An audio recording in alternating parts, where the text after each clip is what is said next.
My name's Alex Schadenberg. I'm the Executive Director of the Euthanasia Prevention Coalition, and I've been doing this work since 1999, so that's a fairly long time. I used to be young. Now I'm getting older, slowly but surely. And I'm here with Gordon Friesen, who's the president of the Euthanasia Prevention Coalition. So Gordon, can you tell us a little bit about yourself?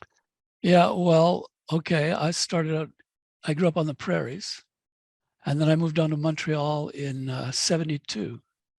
And I began my active life as a musician, but I had a life-changing accident in 79, which kind of slowed me down, but it gave me a lot of opportunities, new opportunities in life. I had a chance to get on the other side of the bottle washing and diaper situation. I had 4 adopted children that I brought up as babies. So I was 12 years in early childhood, very satisfying experience.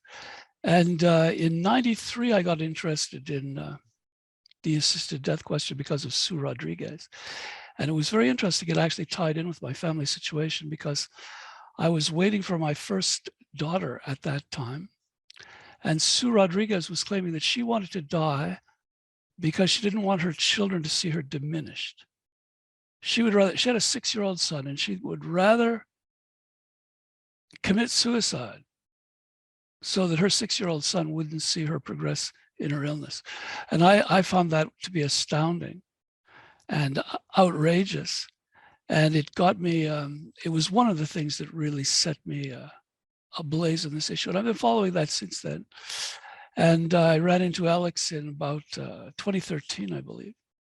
And at that time, I was volunteering with the Physicians Alliance Against Euthanasia. And well, from one project to another, eventually I started collaborating with Alex, and here we are. Very good. So I'm going to start by starting my presentation, and I'm going to give an overview first, and then Gordon's going to take over, and then we'll have time for questions at the end. So I'm going to share my screen. It should be fine. Slideshow from beginning. Very good. So Canada's Culture of Death is what I've called my slideshow for you, and I'm just going to give you a quick overview. Hopefully it's reasonably quick, so Gordon will have lots of time and there'll be time for questions. So I received a call on the helpline from a Christian woman whose husband had requested euthanasia. She was absolutely shocked. She was absolutely shocked that this was happening. She told me that her husband was nearing death and he was not fully competent. She told me he was very depressed and he was wanting euthanasia to be done. He was wanting his life to be ended. We had a long conversation about this that lasted quite a while. And we talked about what she needed to say to him and what she needed to do. Remember, there's no easy questions or answers here because of the fact that the law doesn't give his wife any rights in these cases, right? After her husband died a natural death, so she did convince him to give up on his idea of euthanasia, a nurse at the hospice told her that she had spoken to her husband a little over a week ago. And the nurse said she sat with him for 2 hours in the middle of the night. He was experiencing existential distress and a lot of issues. And she talked to him about MAID. And by the end of the conversation, he had agreed that euthanasia was best for him. The story shows us the power of suggestion. As his wife had said to me when she first called, this is something he would never have considered. And she was just shocked by the fact that he was actually asking for this. The power of suggestion as we near death and how euthanasia threatens all of our lives. We're told that people ask for euthanasia because of pain or physical suffering, but the data suggests that very few people ask to be killed for these reasons. There are people who are radical autonomists. There's a few out there. You hear about them. You often see them in the media. They are demanding death by lethal drugs. It's their body, their choice, right? There's a few of them out there. Most people ask for euthanasia because they're at a difficult time of their life. They have a physical or psychological condition. They feel lonely, depressed. They fear for their future. They've lost the feelings of hope, meaning, and purpose. They feel that their life is not worth living. So we live in a culture of loneliness, isolation, and social abandonment. This is one of the reasons why euthanasia has taken off so quickly in Canada. The factors that drive people to consider suicide or seek an assisted death are now being normalized within our culture, and we can see that around us. There are more people who live alone and lack significant community and feel that there's no hope or purpose for their living. People are seeking death by euthanasia as a way out. These are deaths of despair. These are These are not different though. These are part of our normal human reality. Many of us go through these difficult times of our life. Some would call it a dark time of the soul. Others would just talk about it as, difficulties as we're approaching, the end of our life. In 2021, it was reported that there was 10,064 reported euthanasia deaths in Canada. That was up from 7,595 in 2020 and 5,660 in 2019. The Quebec report, which came out recently, it was actually issued on December 9th of last year. It stated that the number of euthanasia deaths in Quebec had increased. Now, the Quebec report's different. It measures things between April 1st of 2021 and March 31st of 2022. So it's a different type of report. Quebec has their own reporting. It's worth reading because Quebec actually does, I'm not going to get into it at all, but Quebec actually does a multiple reporting system. So it does show that there is underreporting and discrepancy within the law. Nonetheless, the Quebec report showed that the number of euthanasia deaths had increased by 50% compared to the previous year, and it represented 5.1% of all deaths in Quebec. The Ontario report that recently came out, I reported on, showed that there's 27% more euthanasia deaths in 2022. The Alberta report showed that there was 40% more euthanasia deaths in 2022, and Manitoba actually reported fewer euthanasia deaths in 2022. So Manitoba, something interesting is happening there at least. When you look at the data and you realize that minimally speaking, we probably had an increase of over 30% in Canada in 2022, meaning if Quebec went up by more than 50% and Ontario went up by 27%, those are the two major provinces, the two biggest provinces, then obviously we likely had a lot more than 13,000 euthanasia deaths in 2022. So the numbers are growing and growing and growing very fast. There's no sign of it leveling off other than Manitoba. Ontario does release its data monthly. According to the Office of the Chief Coroner of Ontario, there were 13,732 reported assisted deaths in Ontario since legalization and 3,934 in 2022. And as I just said, that was up by 27% over the previous year, because the previous year said 3,102 reported assisted deaths in Ontario. Now, you might wonder why I always use the term reported.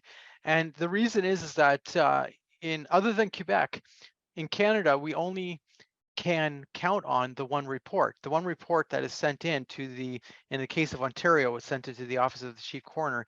It comes from the physician only. So if a physician doesn't actually send in a report, the Office of the Chief Coroner would never count that as a euthanasia death. They would never know.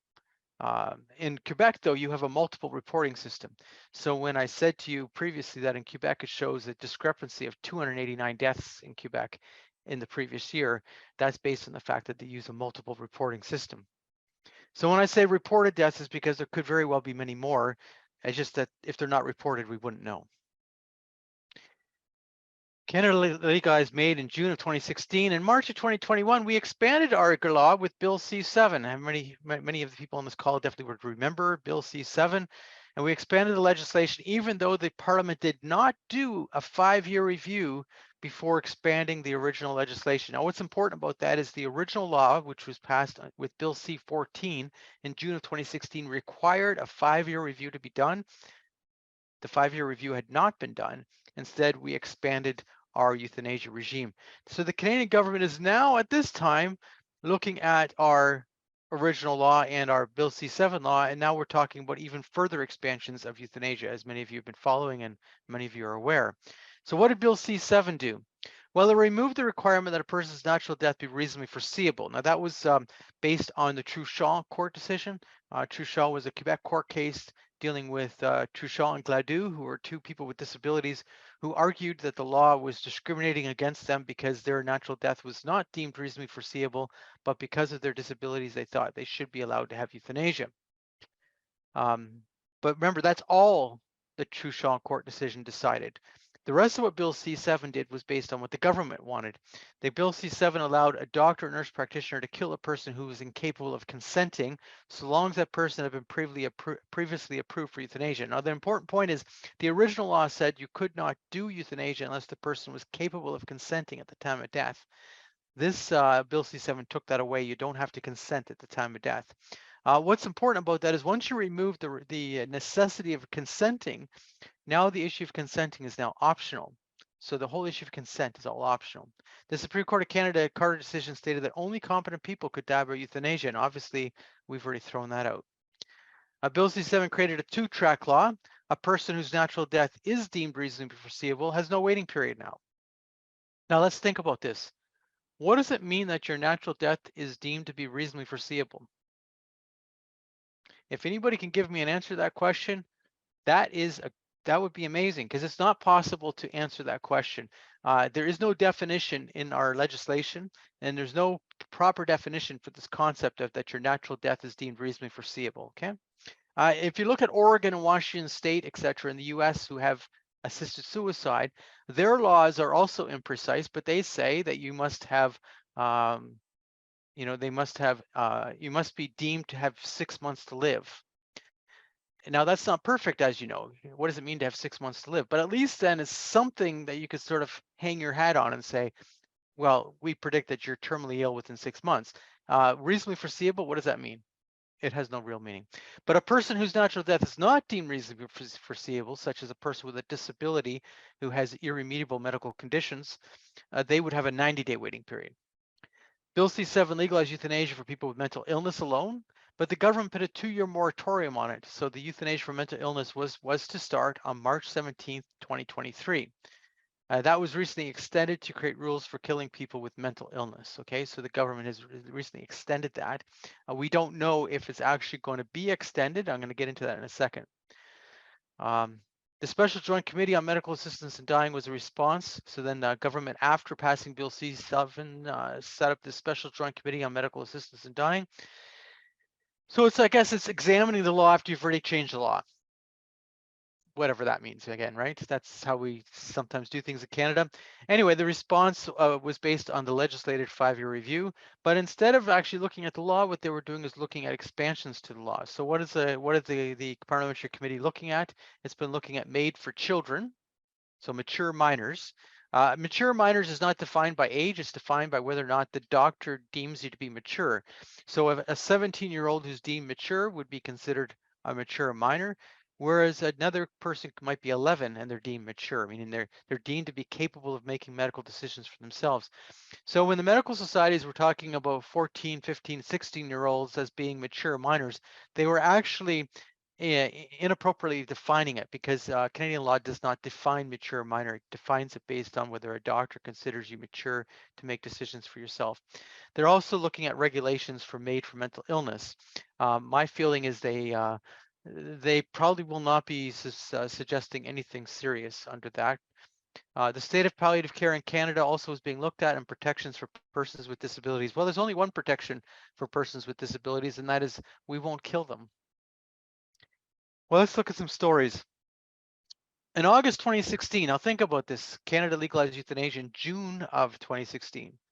So in August of 2016, only a few months after it was legalized, Candace Lewis, who was living in Newfoundland, she was born with multiple disabilities. She was pressured by a doctor to ask for euthanasia. Candace was sick and receiving treatment. There's no question that she was sick. The doctor asked her mother if she knew that assisted death was legal, and her mother said no. The doctor told her he supported assisted death and wanted to help her. The doctor was told they weren't interested in an assisted death. The doctor told her mother that she was selfish, and then the doctor challenged Candace by saying, "Do you know how sick you are? Do you know how sick you are?" Remember, this is only a few months after legalization. What actually happened in this case is because the doctors had convinced the family that Candace was dying, Sheila, Candace's mother, decided to take Candace home, because Sheila decided that Candace, if she's dying, should die at home. They brought Candace home. Candace didn't die. Sheila received a lot of help from her neighbors and people in the community who helped take care of Candace. Candace got better and was part of the wedding party when her sister got married the year later. I'm not saying that always happens, don't get me wrong. What I'm saying is, in this case, Candace going home and being cared for without any medical treatment at home was enough for her to get better. Roger Foley, who lives with cerebral ataxia, launched a lawsuit in August of 2018 when the hospital in London, Ontario, where I live, offered him MAID, euthanasia, but they would not provide him with assisted living. So the actual story goes that Roger was in the hospital at this point because he had experienced food poisoning, and he had asked the Ontario government if he could have be part of the self-directed care program, meaning that he would hire his own staff. They would give him a pool of money for him hiring his own staff. With cerebral ataxia, Roger needed 24-hour care. He's not capable of getting out of the bed and making food for himself or doing any of those things. He's just not capable anymore at this point in his life. Foley was denied self-directed care in Ontario. So the hospital in London, Ontario at the time gave him the choice of paying $1,500 a day to stay at the hospital. They said you can pay $1,500 a day, or you can stay in the hospital, or you could die by euthanasia. Those were his two choices he was given. Roger's actually still in a lawsuit with the hospital because he ended up being in the hospital for quite a period of time until finally the Ontario government did grant him self-directed care. But the hospital did send him a bill for $1,500 a day. Just for your information, that's now $1,800 a day in Ontario if you decide to stay in a hospital rather than leaving. Other stories, 51-year-old woman who was living with chemical sensitivities died by euthanasia based on her living conditions. What did she need? She needed a clean place to live. She was not provided a clean place to live, so she died by euthanasia. She was approved for euthanasia. Now, if you think this through, lots of us experience, chemical sensitivities, and she had an extreme case of it. Therefore, she was on disability. She was unable to work based on her reaction to certain chemicals, certain things that made her react very heavy. This was actually the first case that started waking up Canadians. This is the first real big case that started waking up Canadians because she died by euthanasia, even though she only had MCS. Then it was only a few weeks after her death that a 31-year-old woman with chemical sensitivities was also approved for euthanasia. And the chemical sensitivity community got involved in it because of the fact that this previous case, the woman died by euthanasia. So they started raising money for her and helped her find a place to live. So you have to realize that what it really is that these people are living in poverty because they're on disability. They're not able to find a place to live that's clean, meaning they're living in social housing, and social housing often is not a good place for people with chemical sensitivities. Donna Duncan, who had a head injury after a car accident, died by euthanasia because of issues related to her head injury. She was dizzy all the time and everything.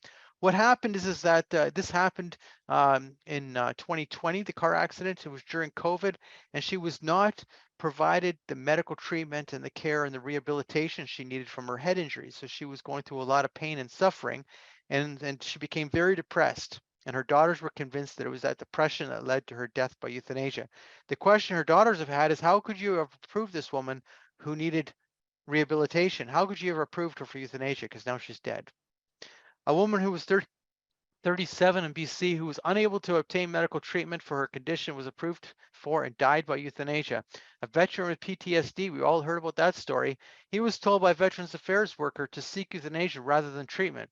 He ended up going to the US for treatment. I was doing this similar presentation in the US, and they were shocked when I said, yes, he ended up going to the US to receive his treatment. He was so upset with what was happening in Canada.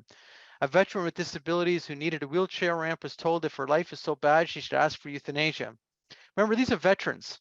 This is in the case of the woman with disability, she was also, as you might remember the story, she was also became an athlete, a wheelchair athlete. And nonetheless, these are people who have served our country, and now they're being told that they're better off to have euthanasia. A 23-year-old diabetic was approved for euthanasia. His mother prevented the death. We got involved in that pretty heavily too, because we started the campaign to prevent that euthanasia death. But anyway, his mother got heavily involved in that and prevented the death because of significant media attention. She named the name of the doctor who was willing to kill her son. The doctor then finally changed his mind because it was bad news for him to be in the media wanting to kill a 23-year-old diabetic. And no other doctors came forward saying, I'm willing to kill your son, so he's still alive. In Canada, people with disabilities are being approved for euthanasia based on having an irremediable medical condition. They're asking for death based on poverty, homelessness, and an inability to receive medical treatments. But they are receiving euthanasia based on the fact that they have an irremediable medical condition. So for instance, I got a message sent to me from someone in the euthanasia lobby saying, Schadenberg, you're lying to people. You can't approve someone for euthanasia based on poverty, homelessness, and an inability to receive necessary medical treatments. And my response was, No, you're approving them based on their disability. I know that, but they're not asking for it based on their disability. They're making it quite clear they're asking for it for those reasons. People with mental illness will also be seeking euthanasia based on poverty, homelessness, and an inability to receive necessary medical treatment, especially if you consider in our mental health care in Canada and in some parts of the country, you have to wait a very long time on a waiting list to get treatment for mental health care. On top of it, I live in London, Ontario. In the last few years, the number of homeless people has really, really risen. It's not very good that we have this. People deserve better care than they're getting. Nonetheless, a lot of those people who are homeless are experiencing issues related to mental illness. They are homeless, they are poor, and many of them would then qualify for euthanasia. Justice Minister David Lametti recently announced the delay of euthanasia for mental illness until March of 2024. He introduced Bill C-39 to delay the implementation of euthanasia for mental illness. Here's the point. It is possible that the Senate will hold up the bill. Think about this. If that bill is not passed by March 17th of 2023, then in fact, the law goes into effect, meaning euthanasia for mental illness will begin then on March 17, 2023, if that bill is not passed by March 17, 2023. Think about this. It was the Senate who originally forced the government to add euthanasia for mental illness into the legislation of Bill C-7. So is it not possible that there's many senators who are going to vote against Bill C-39? I'm not sure what's going to happen, but I'm not going to declare a victory not until we actually reverse this concept of euthanasia for mental illness. The fact is right now we're just delaying it, and it might not get delayed at all. And if I say I don't trust our current government, it's not because I'm politically motivated. It's because I don't trust our current government. Nothing personal. You can say I'm wrong. You can say whatever you want to me. I just don't trust them. The BC government defunded the Delta Hospice Society in February of 2021. Why? Because they refused to kill their patients by euthanasia. The BC government also expropriated Delta Hospice Society's 10-bed hospice. I know a lot about this because I'm on the board of the Delta Hospice Society. In Ontario, when asked for euthanasia, doctors are told that they must provide an effective referral for euthanasia. Conscience rights are a serious problem. Effective referral means a referral for the purpose of the act. This requires conscientious objectors to be directly involved with the act. Fighting euthanasia and assisted suicide. Well, I'm just going to give you some basic stuff and then I'm going to go to Gordon. We need to call it what it is. We need to continue calling it what it is. People don't want you to call it killing.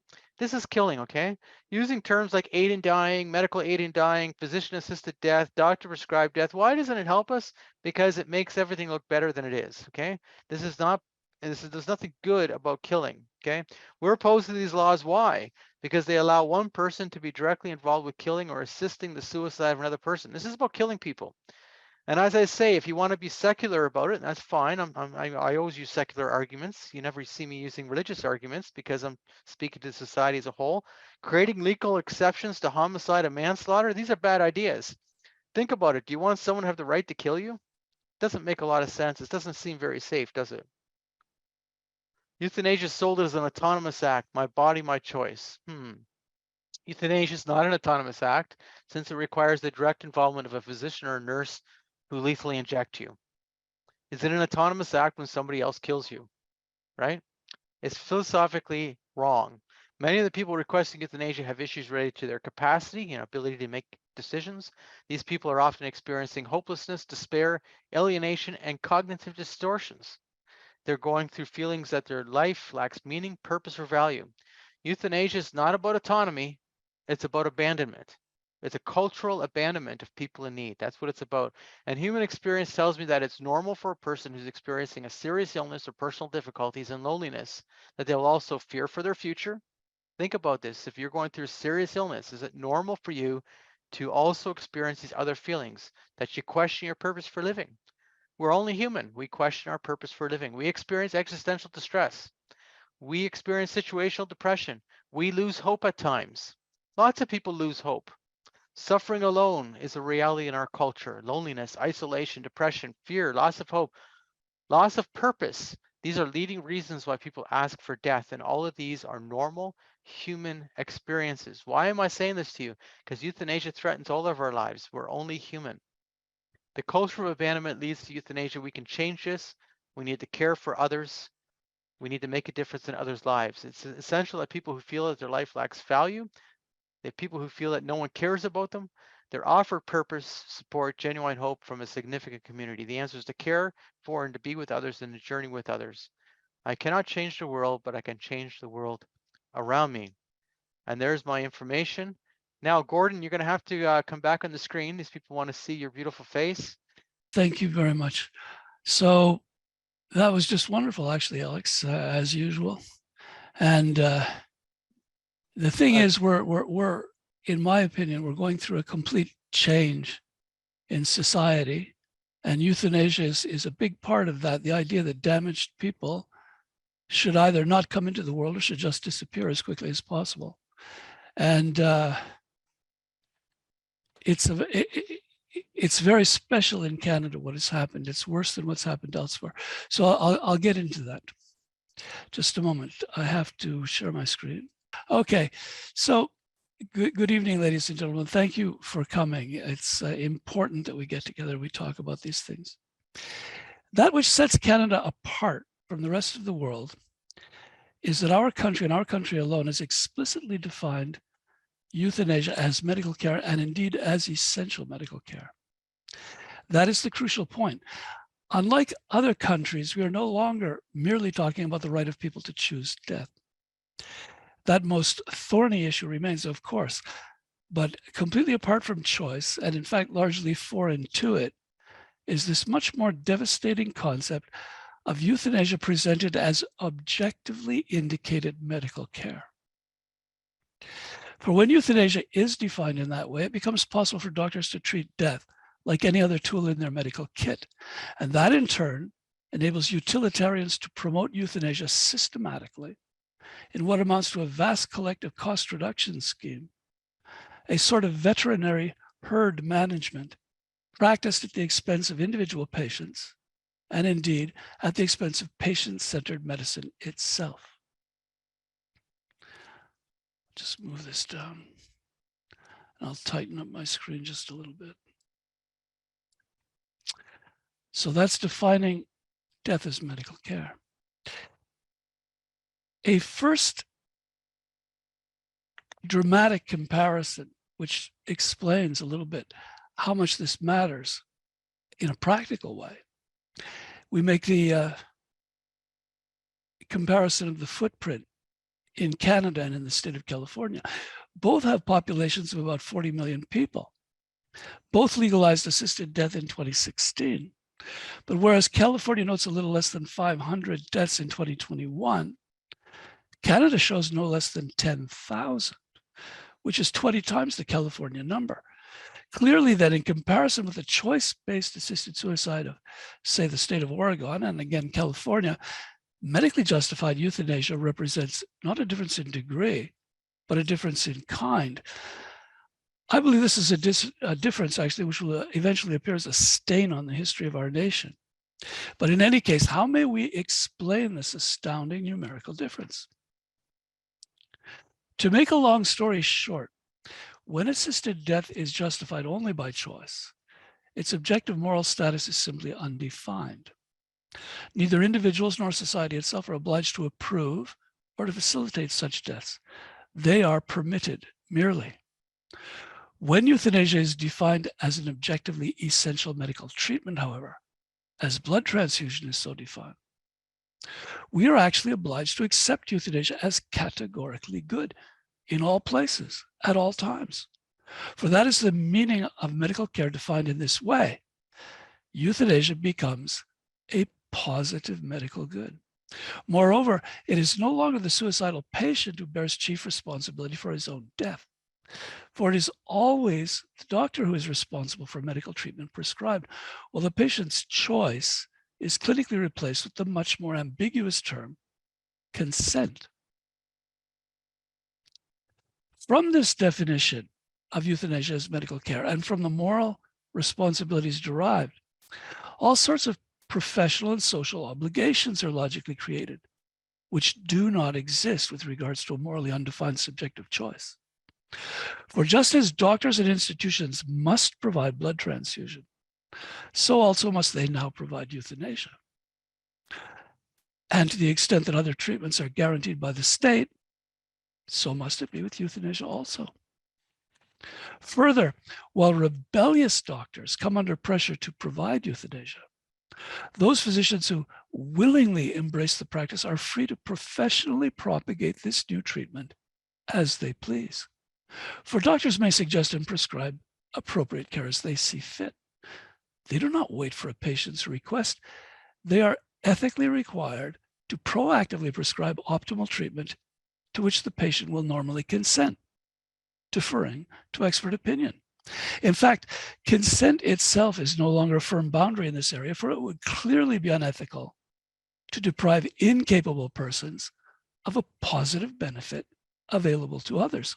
Hence, the door is immediately opened, as in Canada, to a volume of euthanasia whose scale depends only upon eligibility requirements and upon the discretion of those doctors inclined to its use. Ironically, even at this late date, it is glibly affirmed that all depends upon patient choice. But of what choice are we speaking when the non-compliant, dependent patient must now live in an objectively hostile institutional environment where his or her death is openly promoted as the most desirable clinical outcome? Moreover, as earlier intimated, all of the above noted enlargements, obligations, and permissions are also logically transported to the incapable zone through the most rigorous application of medical ethics. Nor is this any longer a speculative warning of some hypothetical slippery slope. We are well past that now. Canada is already skating around the consent requirement even for viable patients, in the very young, in those with mental illness, in those having made advance requests. In fact, all that now remains to enable a full application of euthanasia to the incapable, and perhaps even for the treatment of incapacity itself, is to authorize the standard protocols of shared substituted consent, which are already applied in all other life-critical decision-making. In other words, nothing but a small and logically inevitable formality. Now, it's going to become a little bit rougher at this point because I haven't worked out all of the text here, but I want to delve into this question of incapable euthanasia because this is really the big thing coming down the pike, and people don't even know this is coming. We're still, I noticed in the United States, reading the articles on the Patients' Right Council, for instance, they're still geared entirely towards arguments which have to do with death as choice. But this thing about incapable death is just going to become huge. So here's the original law from Quebec. The end of life care was defined as palliative care and medical aid in dying provided to persons at the end of their lives. Now that's barred now because with C7, we don't have to worry about that anymore. It can be anybody. So that's just palliative care and medical aid in dying. That's all it means. And the rights regarding this treatment from the second chapter, it's basically every person whose condition requires it. Palliative care and medical aid in dying, every person whose condition requires it. And then the eligibility rules, well, one of them was that the person must be of full age. That's now barred in pink because they're talking about in the back rooms, and it'll be on the front burner in about 2 years from now. And capable of giving consent, again, barred in pink, because if we have advance directives, that is toast too. All right. Can I make a small statement? And that is that you're referring to the Quebec law, and it's important for our listeners to know that there's the federal law in Canada, and then there's the Quebec law, which are a little different.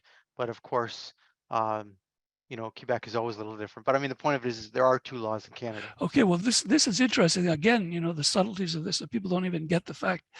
The medical definition of euthanasia comes from the province of Quebec. And Canada basically accepted as an accomplished fact. And when Canada passed C14, they used the term medical aided dying, and they used it building on the precedent of its definition from Quebec, you see. And this is the way it's defined, actually. Euthanasia is now palliative care, not palliative care. Medical aid in dying, it's high priority medical care it's open to everybody whose condition requires it, whatever that is. And it no longer have to worry about full age, no longer have to worry about capable of consent. So here are the current controversies that Alex brought up. Mental illness alone. Okay, if you have euthanasia for mental illness alone, it normalizes euthanasia for non-physical suffering. So basically, that includes a lot. Next, advanced request, it normalizes euthanasia for people who really are incapable, because at the time that they're killed, they're incapable. And infanticide will normalize euthanasia by substituted consent. So you put those three elements together, and we find ourselves in a situation about 4 years from now, where institutions will systematically euthanize all eligible patients for whom they exercise consent. I'm absolutely convinced of that. Next, families and other tutors will have the privilege of signing off on euthanasia for eligible dependents of theirs. And if they don't, I expect them to have full financial responsibility, because they will have refused care, and they'll be on their own. And that is the Foley situation that that Alex brought up. And it's not about, people were outraged by that in the press. But as Alex says, the thing is still being fought out in court. It's not, it hasn't gone away. It is still there. And it's for others, it's going to be normalized. So who will be included? And this is the amazing part. People still think, okay, if you talk to the man on the street, he's going to say, oh yes, but people should have the choice. We now have incapable euthanasia here of all children reputed to be suffering for any reason whatsoever. Okay, that means any difficult child who can be reputed to be suffering for either psychological or physical reasons, and who wouldn't be suffering in many situations. Well, if they're in an institution, they can be simply euthanized on the basis of the substituted consent of the institution, or if the parents want to sign off on it. That's it. All children reputed to be suffering for any reason whatsoever. And as for incapable adults, again, all incapable adults reputed to be suffering for any reason whatsoever. And I believe that the mere fact of incapacity will be represented as causing sufficient suffering that they will be euthanized. Now, you can take this, you write it down. Gordon said this in 2023, and we'll see in 4 years. So anyway, what effect will this have on capable, eligible adults? Here we get back to the usual lobby that we hear from, which is the disabled people. Access to euthanasia is guaranteed for the people with any kind of serious situation. On the other hand, access to treatment and support depend on availability, may or may not be available. And again, we come back to the Foley precedent, okay? Refusing a legitimate treatment, euthanasia, I'm fully convinced, will lower the priority of support being accorded. So it's a self-feeding feedback loop where things get things get worse for people. They're more likely to need euthanasia, and the state will be pushing it harder towards them and basically say, well, buddy, we offered you care and you didn't take it, so now you're living on a garbage can. It's your choice. That's where we're going with this. So anyway, this is the amazing situation of incapable patients coming down the pipe. Because what are we talking about? We're talking about dementia. We're talking about children with perhaps severe autism, maybe even with obsessive compulsive disorder. You're talking about a lot of people, and that's really amazing. So we'll go on here. Now, this is, again, it's a rough transition, but we know that this is not all about medicine or all about compassion. Without doubt, what has been described thus far is a complete transformation of medicine as we understand it, and indeed of the way which we care for one another more generally, which ties in with what Alex was saying, just really this is a different way of conceiving life and human relations. Neither should we be in any doubt about the force with which this transition will proceed, for this is not a question of philosophy alone. The main impetus behind medically justified euthanasia is provided by enormous economic forces. And I've skipped the section where I prove that, but intuitively we know, and as you see on the screen, system self-interest. So in past days, these dangers were commonly recognized, and the equivalent of moral seawalls were maintained to restrain them. The invasive effect of utilitarian motives was at least partially offset by powerful traditional assumptions, of which the most important, without doubt, was the assumption that doctors would never be allowed to actually kill their patients. But that, of course, is exactly the prohibition which has now been removed. In summary, then, the medical justification of euthanasia provides a conceptual and ethical framework for potentially eliminating huge numbers of economically embarrassing persons, whereas the basic economics of modern collective delivery systems, i.e. our entire medical system in Canada, provides the most powerful of motivations to achieve precisely that effect. In a word, this is the proverbial perfect storm. So what then is to be done? What is the antidote for that? Medical euthanasia brings us face to face with the most fundamental of human questions. The great American novelist Jack London is quoted as saying, "I believe that with my death, I am just as much obliterated as the last mosquito you and I just squashed."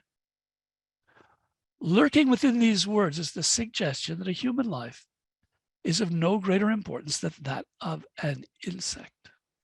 And from a purely physical perspective, perhaps this may be true. But as conscious social creatures, our mutual respect and support of one another depend upon our agreeing together that it is not. To teach that human life should be ended according to medical criteria is a completely different proposition from saying that people might, of their own free will, be allowed to seek assistance in suicide. Whatever we might decide concerning choice, to embrace objectively indicated medical euthanasia is to reduce human beings to the status of mere objects to be judged and disposed of on their usefulness alone. In my view, that is totally unacceptable. And I passionately believe that we have an urgent duty to push back hard against medical euthanasia. Now, this is where we get into a suggested, well, we have a possibility here in which we can talk about how we can work about this through. If we wish to reverse the medical definition of euthanasia and to restore a true life-affirming, patient-centered medical practice, our only road lies through the gauntlet of democratic action. For healthcare in Canada is essentially a state monopoly, and all medical practice is regulated by government policy. The system itself contains no independent capacity for self-adjustment. Like a robot, it must be told what to do. Happily, however, since health is a provincial responsibility, it will not be necessary to gain the agreement of all 40 million Canadians. In order to change the radical medical definition of euthanasia, which was created in 2014 by legislators in the province of Quebec, 4 million Albertans will suffice, 1 million Saskatchewanians, or even 150,000 Prince Edward Islanders. Optimistically envisaged, our path lies through a dynamic landscape of competing provincial models, where the will and experience of each can freely evolve to the instructive benefit of all.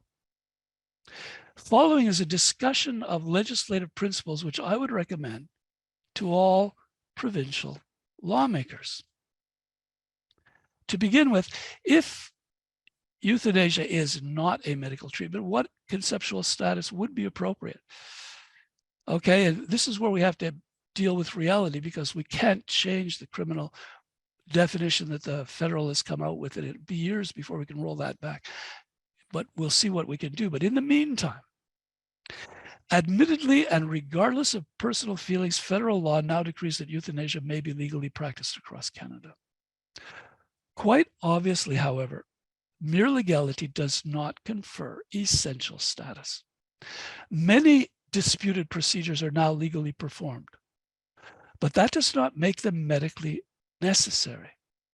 Provinces, for example, are not required to provide access to cosmetic liposuction or butt enhancement. It is the present view that euthanasia should be treated in the same manner, that if legal, the eventual scope of euthanasia practice should be determined only by the number of people who seek it out and by the number of people who are willing to provide it. Right up at the top of any new legislation, we have to have this point about choice, that you sold it to us as a choice. You told us this was for people to be able to choose in extreme situations. Well, we must not now allow that to be changed into a normalization of euthanasia across the board. So basically, at the top of the law, we have to talk about, in the preamble, we have to talk about choice. No killing without consent. And after that, our next guiding principle would be the following. Euthanasia and assisted suicide are not medical actions to which patients might claim entitlement. It's not a right. We must state right away, it's not a right. And my inspiration for that phrase comes from Switzerland. Switzerland is the assisted suicide capital of the world. They have the most wide open criteria. They'll kill anybody. And people go there to get assisted suicide. But the Swiss know that this shouldn't be normal medicine. And so that's their principle that I take from their Academy of Medical Sciences. In any case, the practical meaning of this phrase is that euthanasia is permitted merely within the scope of criminal exceptions, that individuals may seek this service, that willing individuals may provide it, but that no one, either individually or collectively, is deemed to condone the practice, nor to guarantee its accomplishment. And you contrast that with Canada, where euthanasia is now imposed on all institutions and all professionals. Imagine the difference. Secondly, because euthanasia is denied a status as essential care, medical professionals should have neither the special duties nor the special permissions which such a state would imply. They should have no duty to inform, evaluate, perform, and refer, nor should they have any permission to propose euthanasia, nor to indulge in any proactive suicidal suggestion under the guise of providing information.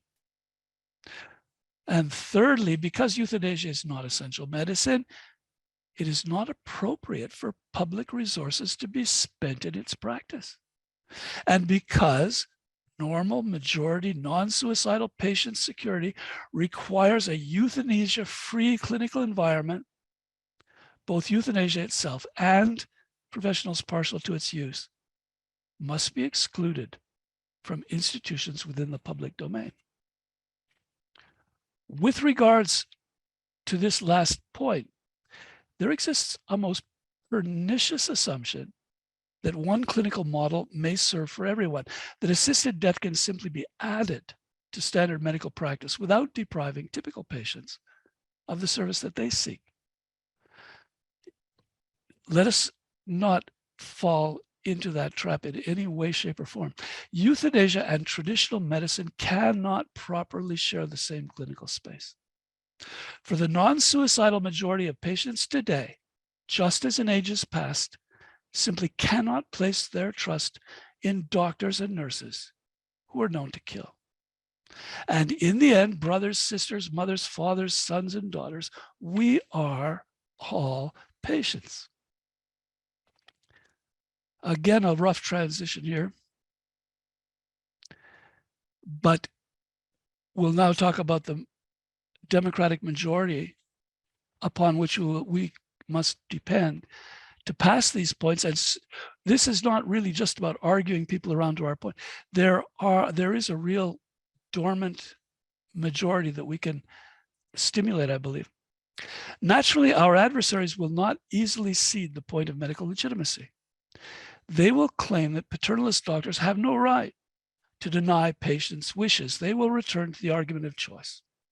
However, we need not be afraid of engaging them on that terrain either. We must simply insist on a proper consideration of majority choice. And we must do this by the numbers, by adopting the morally neutral language of commercial exchange. For the current priority of euthanasia in Canada cannot possibly be justified through the mathematical reasoning of applied economics. Such a justification would require an enormous patient demand for euthanasia. And in fact, no such demand exists. I've cut out the parts where I prove those points, but basically I'm still sitting in front of you, okay? I'm eligible for euthanasia and I'm not dead. That's because it's very rare that people will want to die. So in the past, euthanasia was framed as a question of choice only, and criticism has been focused on accidental harms to specific groups, such as the conscience rights of objecting doctors or special risks to the disabled.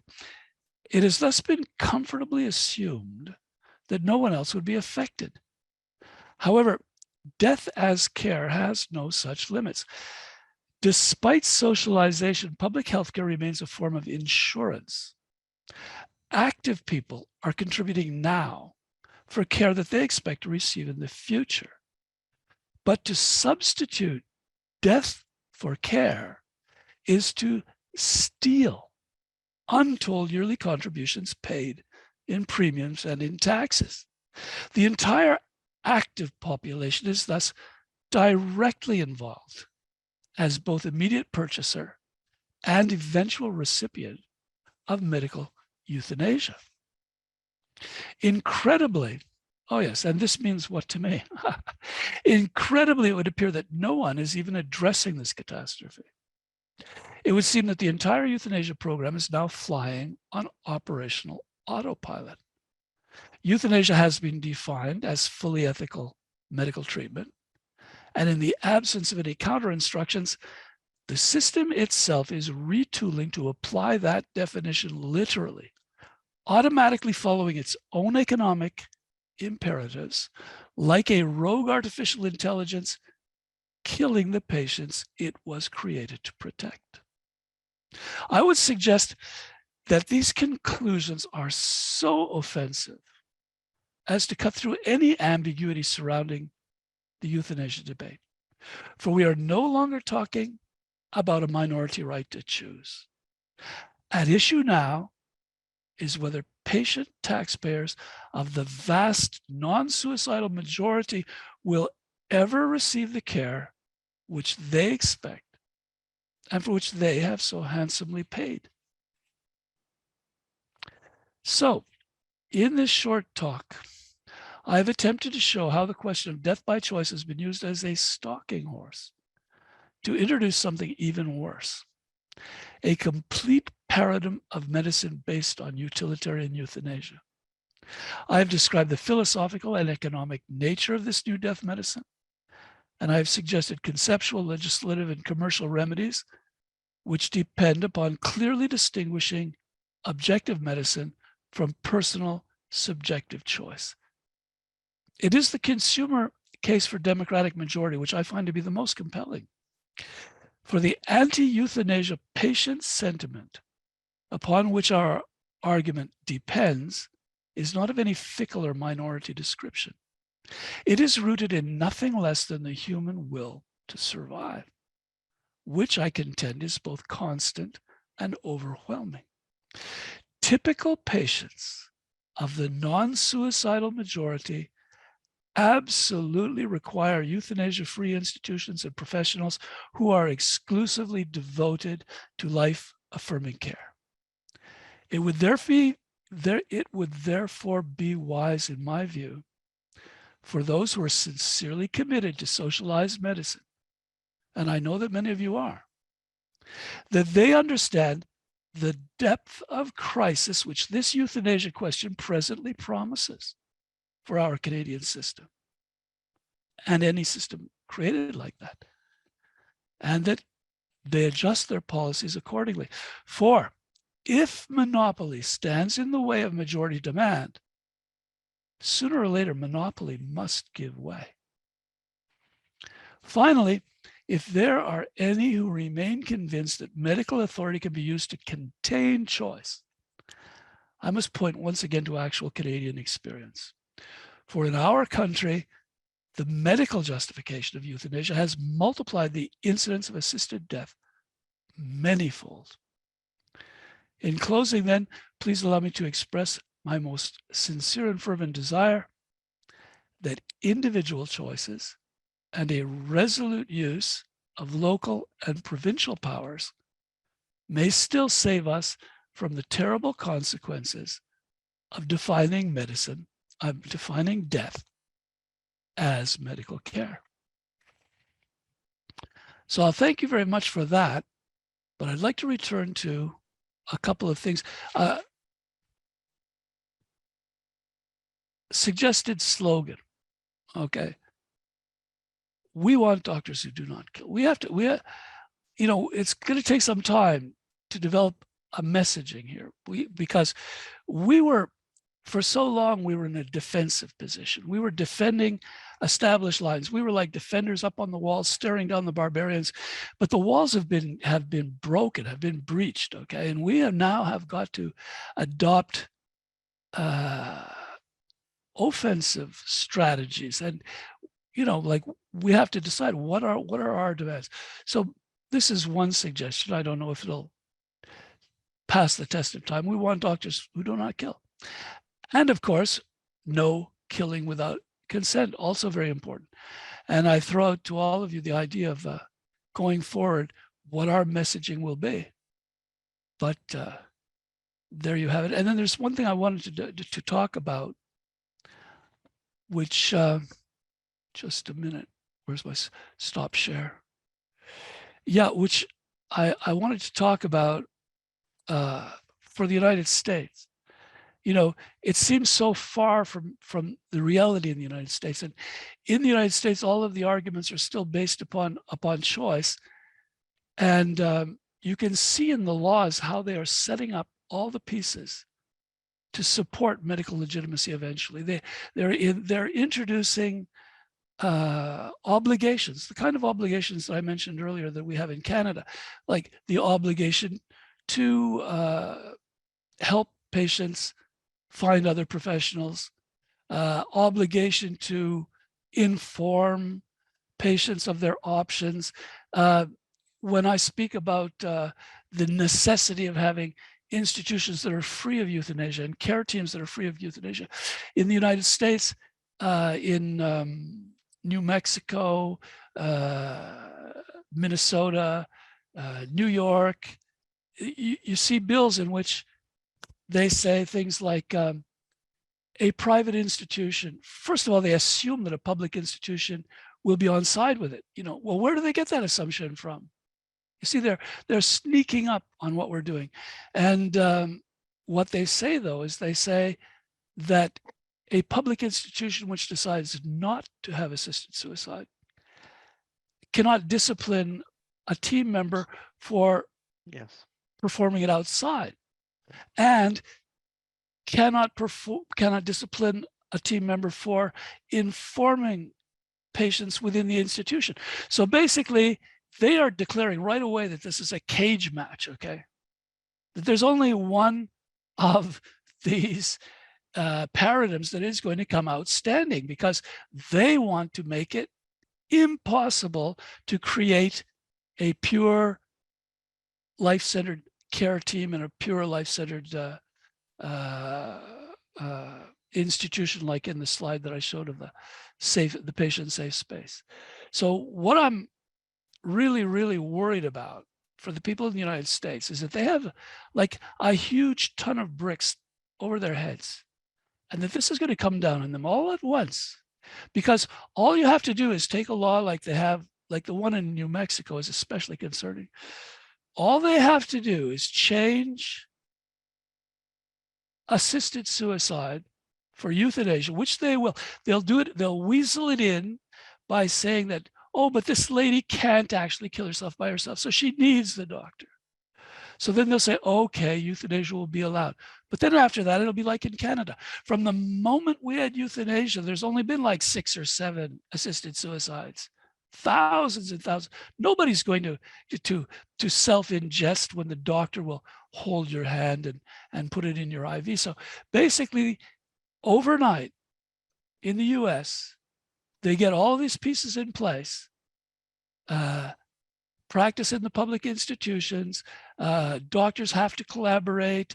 You can't have a pure life-affirming practice. You can't have a pure life-affirming institution. And then all of a sudden, it won't be assisted suicide anymore. It'll be euthanasia.